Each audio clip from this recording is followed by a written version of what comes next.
नमस्कार दोस्तों, क्राइम तक में आपका स्वागत है। बात करते हैं मुंबई ट्रेन जो सीरियल ब्लास्ट हुआ था उसकी। इस मामले में हाई कोर्ट का अहम फैसला है। आप सोचिए, सारे आरोपियों को बरी कर दिया है। 180 से ज्यादा लोग मारे गए थे, 800 से ज्यादा जख्मी हुए थे।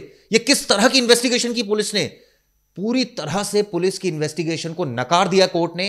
11 आरोपियों को बरी कर दिया। एक आरोपी की पहले ही मौत हो चुकी थी, लेकिन यह सबसे बड़ा झटका मुंबई पुलिस को। आखिर लोअर कोर्ट ने किस बिना पर सबको सजा दी थी और हाई कोर्ट ने किस बिना पर सबको बरी कर दिया? यह अपने आप में जो फैसला है चौंकाता है। सिर्फ मुंबई से इसको ना जोड़कर देखे, जितने भी सीरियल ब्लास्ट हुए, आप सोचिए 180 लोग मारे गए, तो गुनहगार कौन है उनका? देखिए चिराग जी, इसका पहले जो है इसकी जो सुनवाई चल रही थी 2025 के जनवरी में, मतलब अभी जनवरी में इस पे पूरी प्रोसीडिंग हो चुकी थी और इस ऑर्डर को रिजर्व कर लिया गया था। अब जो जस्टिस अनिल किलोकर है और जस्टिस श्याम चंडक है, इनकी स्पेशल बेंच ने कहा है कि जो अभियोजक पक्ष है यानी प्रोसिक्यूशन मतलब पुलिस, इनके पास पर्याप्त सबूत नहीं है उन जिन्हें आतंकी आप घोषित कर रहे हो, जिन्हें आप मास्टरमाइंड बता रहे हो ब्लास्ट का, आपके पास पर्याप्त सबूत नहीं है। अगर जिनके ऊपर पहले से कोई केस नहीं है तो उनको तुरंत रिहा करो। कोर्ट ने ऑर्डर किया, उनको तुरंत रिहा करो।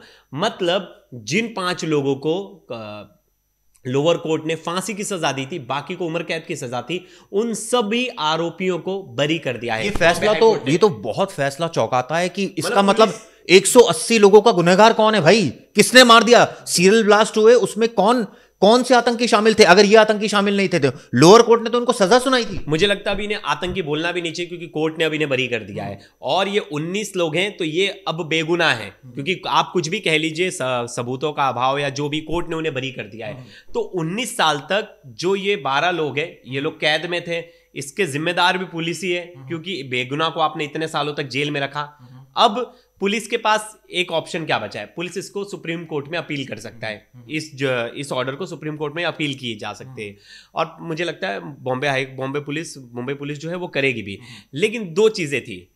अगर इतने सालों तक इन्वेस्टिगेशन चली और आपके पास ठीक से इतना टाइम था, आपने एविडेंस नहीं इकट्ठा किए। नहीं, सवाल ये उठता है कि उन्हीं सबूतों को लोअर कोर्ट ने अप्रिशिएट किया, कहा कि पर्याप्त सबूत है, लेकिन हाई कोर्ट को ऐसा लग रहा है कि पुलिस की जांच में खामी है। सवाल यह उठता है कि प्रवेश, सबूतों में एक नजरिया कैसे बदल गया हाई कोर्ट? बिल्कुल नहीं, सबूतों में देखिए बहुत बार होता है लोअर कोर्ट जो है, लोअर बेंच सीधा सजा सुनाई देती है। मैंने बहुत सारे केसेस में देखा है। लोअर कोर्ट और हाई कोर्ट में जाके मोस्टली उस पर डिटेल चर्चा होती है तो सजा कम हो जाती है, या तो अगर उसमें कुछ भी गलतियां निकलती हैं तो बरी भी हो जाते हैं। अब मुझे याद है कंजावला गैंगरेप केस, आपको याद होगा, निर्भया से जो पहले हुआ था, सारे आरोपियों को बरी कर दिया गया था ये बोलकर कि सबूतों की कमी है, सबूतों के अभाव में आकर उनको बरी कर दिया गया।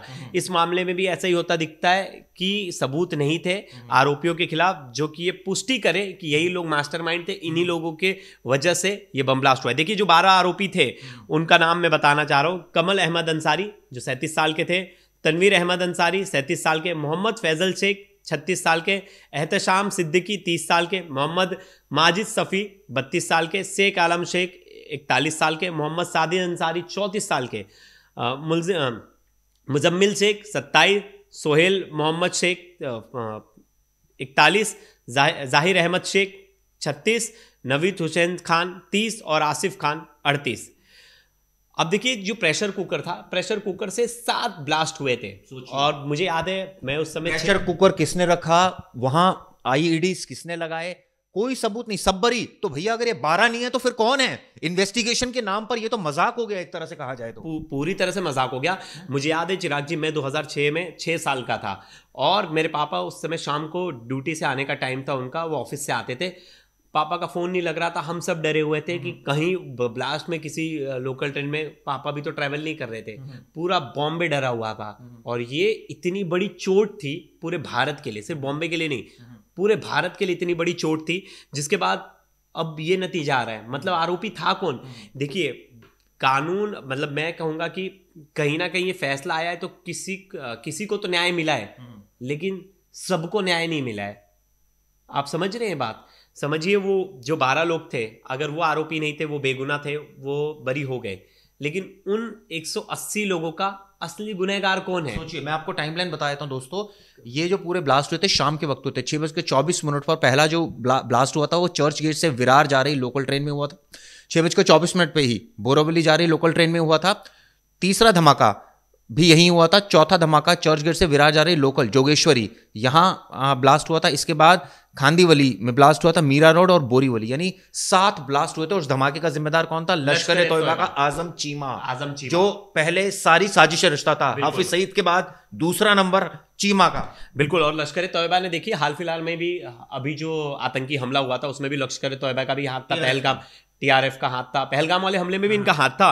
और जो मेन भावलपुर में जो उसका चीमा का जो घर था, आपको पता होगा कि भावलपुर में भी हमने एयर स्ट्राइक किया था और बताया जा रहा था कि चीमा का वो अड्डा था। अब देखिए इसके बाद जो थे बताया जा रहा है कि भावलपुर से ट्रेनिंग कैंप से 50 युवकों को भेजा गया था भारत, और वो स्लीपर सेल के जरिए ये ब्लास्ट को उन्होंने अंजाम दिया था।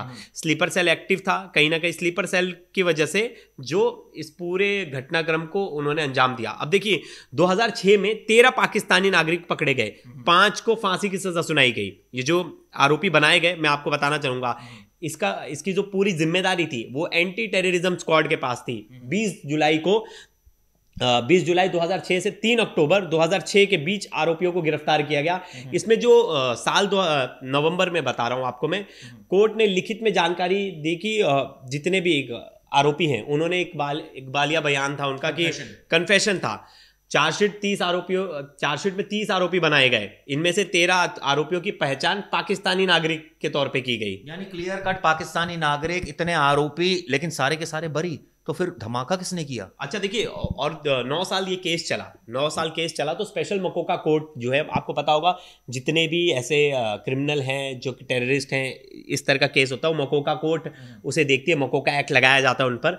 तो 11 सितंबर 2015 को ये फैसला आया था, और उसी में ये जो 13 आरोपी थे, जिसमें से 5 आरोपियों को दोषी करार दिया गया था, उनको फांसी की सजा थी, 7 को उम्र कैद की सजा, और 1 आरोपी को बरी कर दिया गया था। टोटल 13 आरोपी थे और 1 आरोपी सिर्फ बरी हुआ था। 2016 में बॉम्बे हाई कोर्ट ने रुख किया, मतलब जो आरोपी थे बाकी के, उन्होंने बॉम्बे हाई कोर्ट में रुख किया, और उन्होंने उनमें से बाकी आरोपियों का कहना था, जो उनके पेटिशनर थे उनका कहना था कि हाँ, ये जो आरोपी हैं ये दोषी नहीं है, इन्हें पुलिस फंसा रही, और उसको अपील लेकर वो बॉम्बे हाई कोर्ट चले गए। फिर उसके बाद चिराग जी एक और चीज, बॉम्बे हाई कोर्ट, फिर सरकार भी गई वो याचिका खारिज कराने के लिए, लेकिन कोर्ट ने उनकी नहीं सुनी। कोर्ट ने सरकार की याचिका खारिज कर दी और सुनवाई की। सुनवाई होने के बाद जनवरी तक इस पर पूरा प्रोसीडिंग चला। जनवरी में इस पर प्रोसीडिंग खत्म होती है, फैसला सुरक्षित रखा जाता है, और अब जाकर ये मालूम पड़ता है कि ये जो 12 आरोपी थे, लोअर कोर्ट ने जिनको फांसी की सजा सुना दी, जिनको उम्र कैद की सजा सुना दी, हाई कोर्ट ने कहा वो दोषी ही नहीं है। पुलिस की इन्वेस्टिगेशन पे कितना बड़ा सवाल है कि पुलिस ने क्या इन्वेस्टिगेशन किया। बॉम्बे पुलिस को, मुंबई पुलिस को इतना वेल पुलिस कहा जाता है, वेल पुलिस का खिताब दिया जाता है। यही इन्वेस्टिगेशन किया था कि 180 से ज्यादा लोगों की जो मौत का गुनहगार है उन्हें पकड़ नहीं पाए। बेगुनाहों को क्या उन्होंने सलाखों के पीछे डाल दिया? ये सवाल उठता है ना चिराग जी, जिन्होंने 19 साल जेल में काटा वो कौन थे? असली कौन थे फिर?